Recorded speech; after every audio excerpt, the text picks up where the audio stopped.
Hello, welcome. It's Helene. I'm Helene, and I'm here to recap and review Love and Marriage Huntsville. It starts off with the guys down to the kitchen. It might be some scenes I skip over as well, but it starts out with the guys, the original guys, Martell and Marceau, in the kitchen, and Maurice is outside at the table.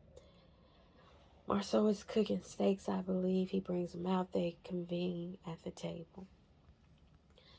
It cuts to Melody putting on a hat. Then it cuts to Tiffany. They're packing to leave Vegas. This is the last day of Vegas. And it cuts to Tiffany and Tiffany's husband down to their room and basically bringing up the fact that Destiny pulled Tiffany to the side to try to schedule an appointment with each other to hash things out.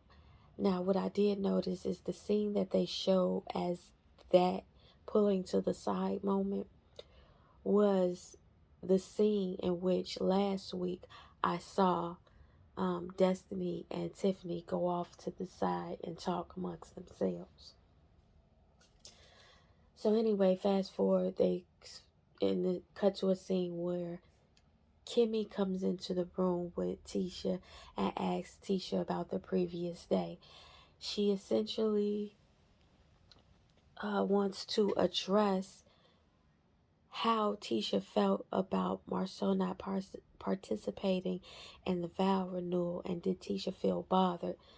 She also wanted to address the depression that caught both of them off guard, essentially. And Tisha um, progresses the conversation to how she had a vision for her family, and one that involved the father of her children and her husband being present in the moments of their vacations, etc., so forth. Kimmy retorts with, well, we know how these hope men are, and in those spaces is where we need to come together and be each other's support system.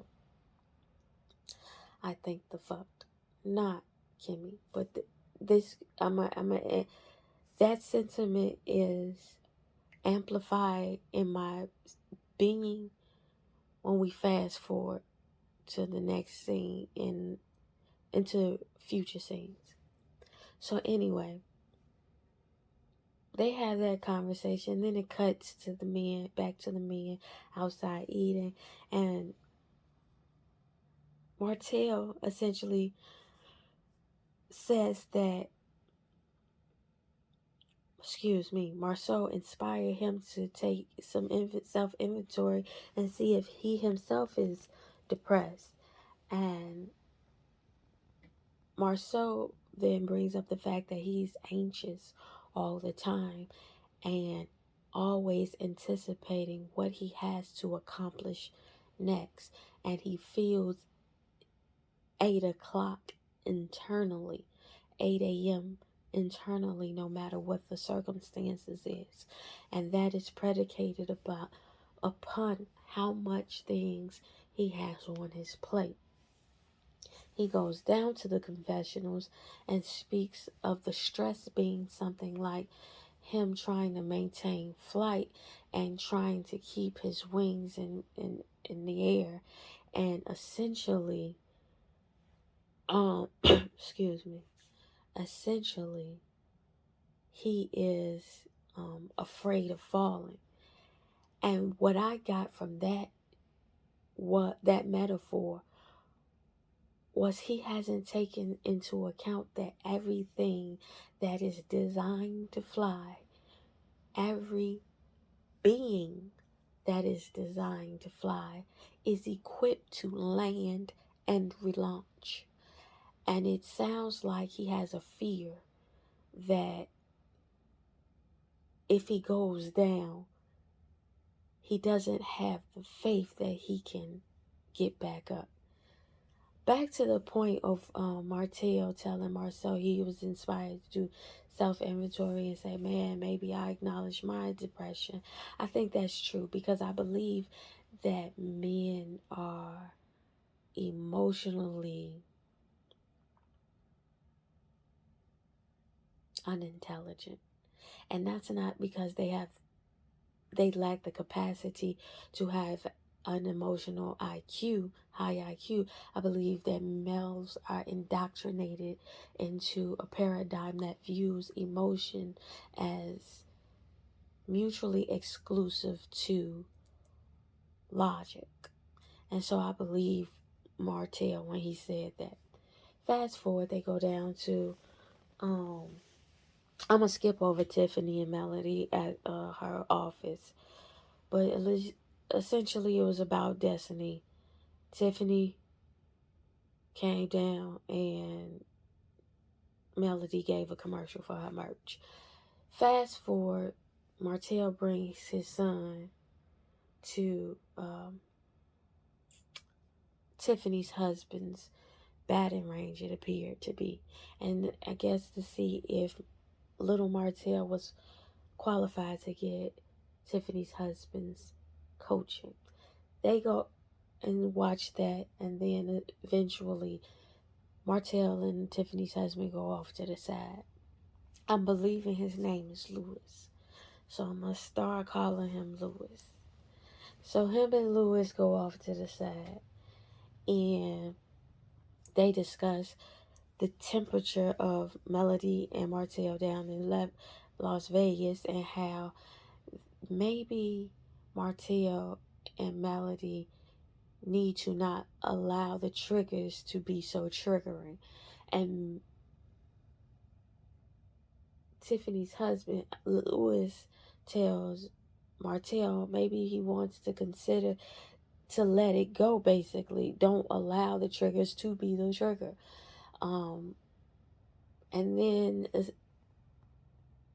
they go into the crust of the conversation, which was they're both at fault. Martell acknowledges that his trigger is the song that Melody recorded and the fact that the children know the song. Martell also is upset with the fact that Melody has multiple babysitters babysitting the children during her time with the children. So when he sees that or is aware of that, he feels as though that is a time that he could have with them instead of being messed off under the supervision of anybody else but the parents, which I find interesting, but we'll get to that. Two things about that. First and foremost, I feel like Marceau is really showing that he isn't as active as Melody. Melody must be moving and shaking, and he isn't moving and shaking at the rate in which she is. So in that space, this is an ability to occupy his time, to have access to his children. But I tell you, you should go down there and get you some merch. Make you some merch and sell it. Come up with a plan for you, in a time that the Melody most obviously has and wants her children. Anyway, they settle on the fact that Tiffany's husband advises him to keep cool heads when he enters this conversation. Next scene, they go down there to the restaurant, and it's Kimmy, Maurice, Marceau, and Tisha. They get into the discussion, the depression discussion that they had in Las Vegas. And I'm aware of the language that they're using around his depression because Kimmy enters the subject by saying, I didn't know, I would have never guessed that you had that little depression thing. And then Tisha says, I didn't know. He didn't tell me anything about his depression thing. And then he goes to say something to the effect of, is it depression or stress? Because I really think it's me being stressed, but and less of depression. I really don't know. And then they say, well, that's where you go get medical treatment or go get some help for that from a professional to know which is it.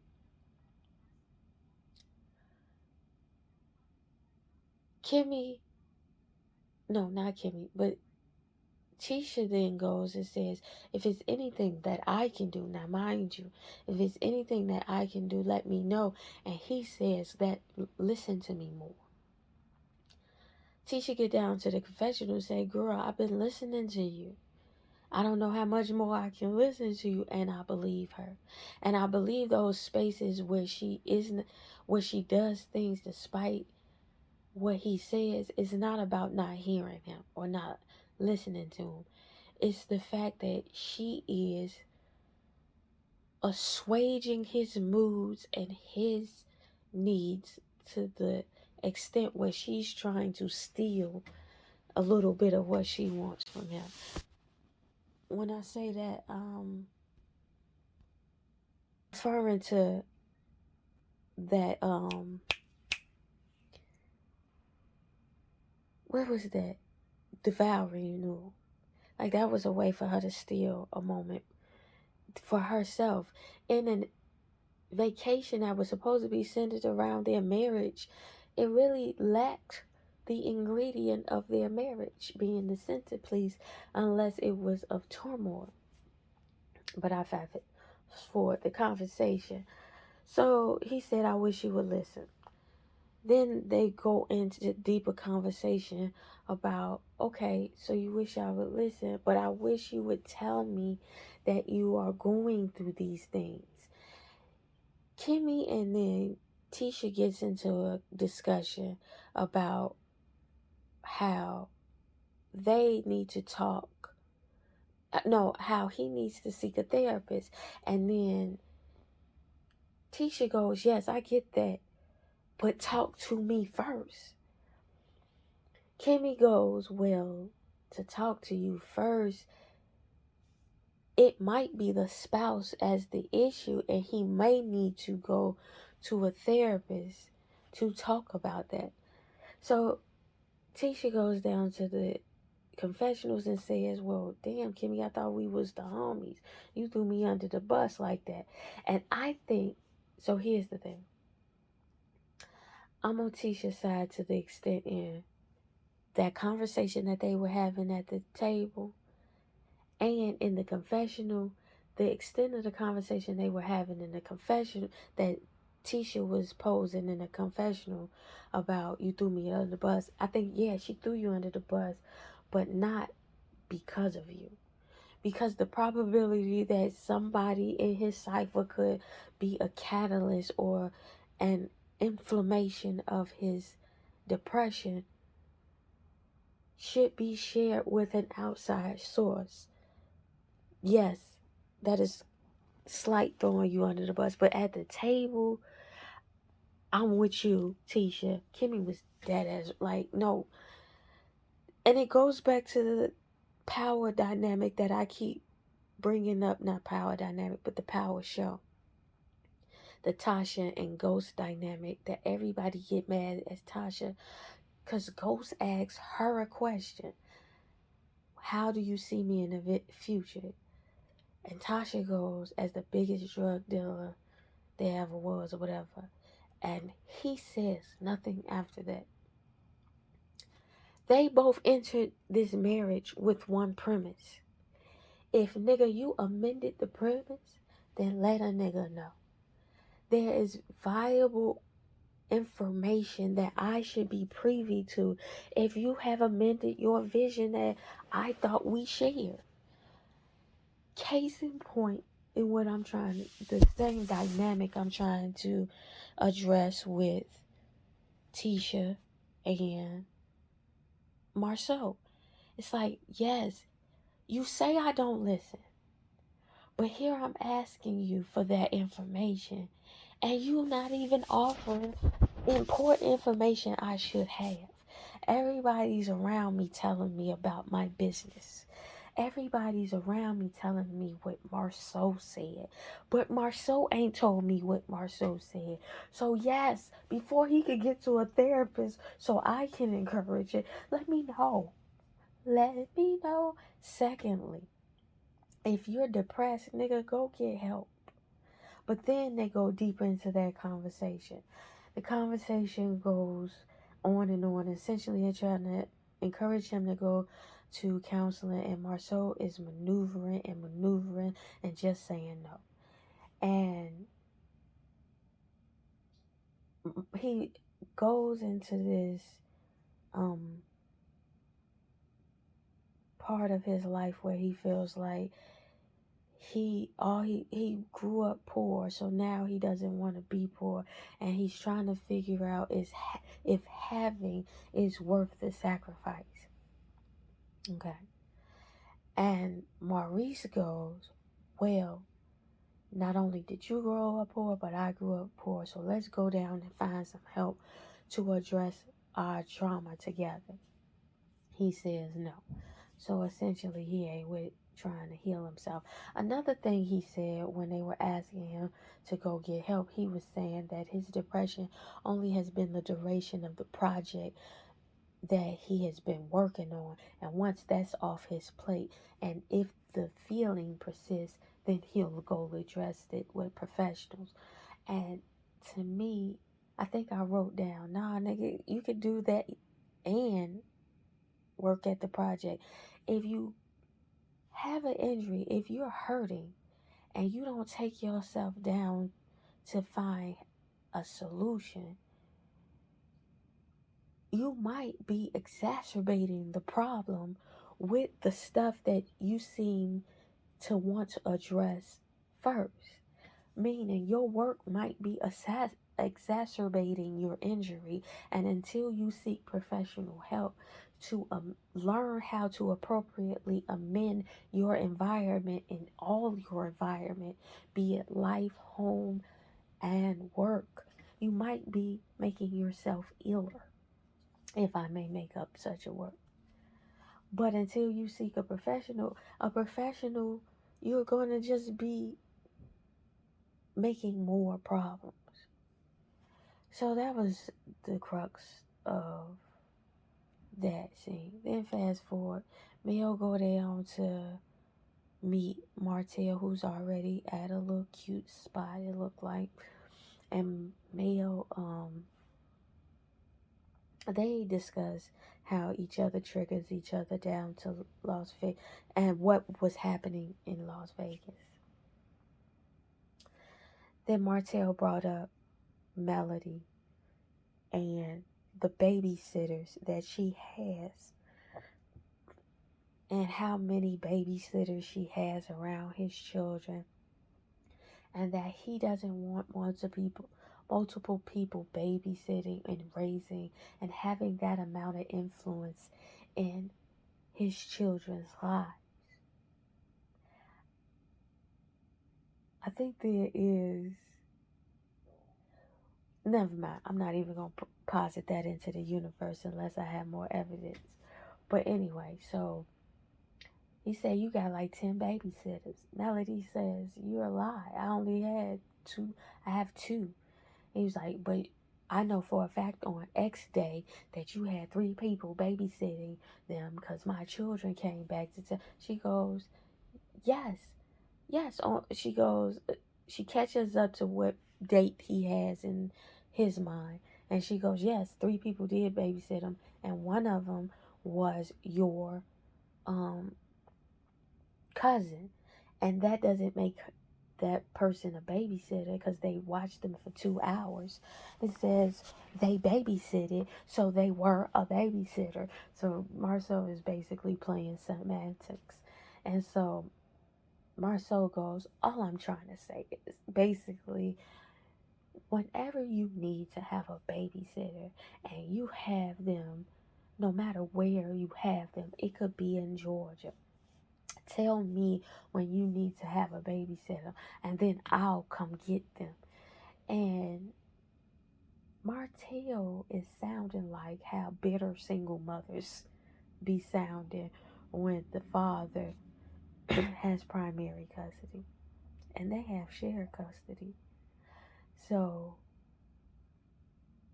it is interesting to hear a man be this nitpicky with the mother and how she expresses her custody with her children. But to me, it also shows that Melody is breadwinning out here. But never mind. So he goes into, she basically says, listen, Martell, when I have my I won't be calling you when I have my children. And when I have my children, if I have to go and drop them off with their uncle for 3 hours while I go pick up this bag right quick and then come back to them after I got the bag to go swimming in the pool to have them with me, then that's what I will do with my children. And that's the prerogative I have with the time that I have with my children. Melody has every right to be upset because prior to this level of the conversation concerning the children and them having babysitters with the children, the discussion prior to that was them going tit for tat and him basically trying to be the good guy and trying to position Melody as the villain. When essentially this is all the situation you all are in at that table is because you went outside of your marriage. So whatever was happening in that marriage, you played the big joker by having a family outside of your marriage and to sit before this woman with your actions that ultimately led to the consequences of you all not being in that marriage based upon your action, and it's obvious that you want to be in this marriage with her and she's the one who's over it. It was your actions that is the ultimate cause. So whatever problem she was to the marriage, it wasn't enough for you to leave. Now I see in the future episodes they're gonna reframe it. He trying to reframe it like he left her, but we'll get to that when we have to get to that. But in this conversation, Marceau is an asshole and he's playing passive aggressive and framing it like she is wrong for having her children in any way she's having her children and not spending every 24-hour minute, second, moment of every day with them while she has them. Nigga, she gotta eat. She gotta work. You are being petty and you are being dismissive to your role in it all. And I feel it's very arrogant for you to try to impose this standard of how she gets to show up for her children if it doesn't harm the children and if it doesn't involve you. It's like you want to be involved in her waking moments. If anytime you need a babysitter, I feel like you should be calling me to come get the kid. Nigga, if I'm in Georgia, fuck, I'm waiting for you to come 5 hours to Georgia to come pick them up. You sound silly, nigga. I'ma wait 5 hours for you to drive to Georgia just to get them. Let's say you just coming to get them to babysit for 2 hours I have panned out for them to be babysat for. Nigga, that is not feasible. Shut the fuck up and mind your business when you with your children. And then when I'm with my children, we gonna handle it how I'm handling it. Over here, we got a different culture. Over there, you got your culture. But I feel like he being extra petty. And I was feeling like he I was feeling that Melody in that moment. I was really empathizing with Melody's position. And too, the fact that we are fresh off of you having a baby, nigga. This nigga, you have a whole other person's child and you worry about how I'm caring for my child. Excuse the rain if you hear it. But you worry about how I'm caring for my child. You ain't worried about Ariana, and if you are, kudos to you, but handle that thing. Seems like she needs your help because she's a new mother. Stop wasting my time. And I'm getting Melody. If she legit over Martell, this shit would pick a nerve with me. So they end the conversation with her saying, I'm not finna change what we got set up already. And if you want to change it, go down to the court. And then he's saying, I'm not going to do that. And she said, well, X, you do something or I'm going to do it. He says he's not scared of that. Then they get into the previews. The previews for the future episodes look like it is entertaining and exciting to watch. Love and Marriage Huntsville was interesting this episode again. It's interesting how everybody arrives for their life and the consequences of their actions. Everybody. And I'm starting to realize Kimmy is a logical woman, but she may be paradigm indoctrinated. She is of that generation, like right between millennial and boomer. What's that generation? X? Maybe she is. Oh, what's that between X? It's not X. X and millennial.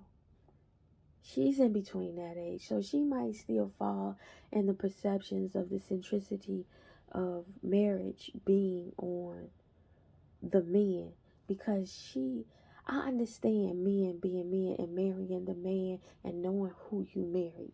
I get that. But also the man knows who he married as well. Do they not? Are they not responsible for the human that they chose to partner with as well? If I'm responsible for understanding him, why can't I be understood? In partnership for a lifetime. If I'm sharing a bed with you, why I gotta accept the fact that you won't be available for family memories? And back to that point too, with the Kimmy saying, not Kimmy, Tisha saying to Kimmy, you know what I want. I envision my family to be together on vacations and me not alone. I feel like Marceau is so rigid to the extent in which he doesn't compromise. He could compromise. He could go, listen, I could cut back and we just compromise in what we spend and how it looks when we do what we do. So maybe cut back on the home size, or cut back on the fashion, or cut back on whatever. And maybe instead of taking a vacation to Disney World for 7 days and 7 nights, we do a staycation at a 4-star hotel in the city where we give the kids access to the pool all day. You know what I mean? Or a game room that they can, and we just explore the upper crust of the city, right?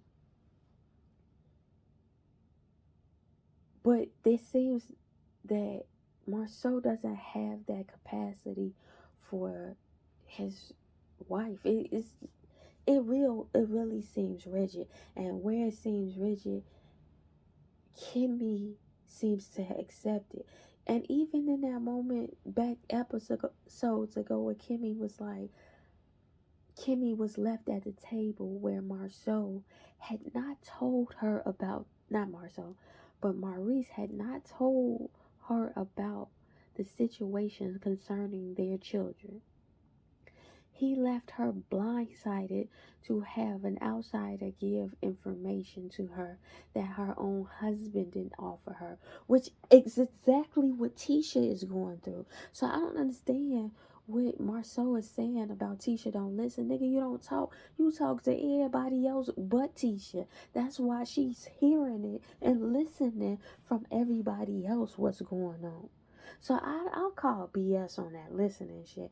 I think he is not taking responsibility for his own hurt, for his own life, and he's looking for ways to deflect. And back to my point about Kimmy and the way Marceau is arriving for Tisha, in so many ways, Maurice is arriving like that for Kimmy. Maurice is not telling her shit, and she gotta learn about it in the streets. Maurice is leaving her hanging in situations, but she just smoother than Tisha to know how to maneuver out of it where her face don't look all the way cracked like Tisha's. My point in saying that is maybe y'all want to all get down to some counseling and all want to arrive whole for each other instead of just being half to make wholes. Like, why can't relationships be a compromising of two whole people experiencing life, and the compromise be in the experiencing of the life and not the being of the people? Or maybe I'm thinking too deeply about it. Whatever, what have you. If I missed something, maybe y'all can say something. If I didn't, this is my synopsis, reaction, review, recap, what have you, of Love and Marriage Huntsville. Thank you for listening. And if you didn't listen, thank you to the ethos until the future I said so.